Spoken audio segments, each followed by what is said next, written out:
the birds. Our language was developed from the birds. The birds taught the first men to speak. This is the legend, this is the history.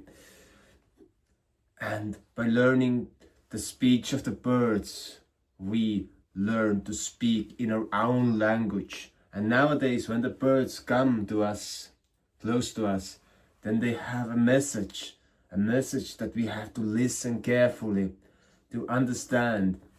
And when we shout out the prayers, when we seek out the validation from the God, and I do not mean the approval, am I good or bad? No.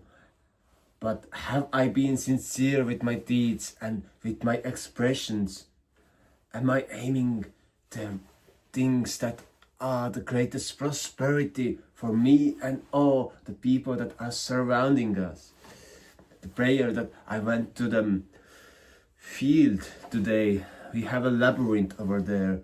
I prayed for the God, please give me the strength, give me the wisdom, give me the right people that I could build an eco-village for people to live there, for families, for friendships, for the kin, that they could build their kin's domain over there, that people could nurture gardens, do things together, enjoy each other's company, and create a kindergarten, a school that has an education that is made for the children, not to make them obey or suppress them, but to give them a chance to become better people than we are on this very moment, that they would go further, that they would accomplish more beautiful things in this world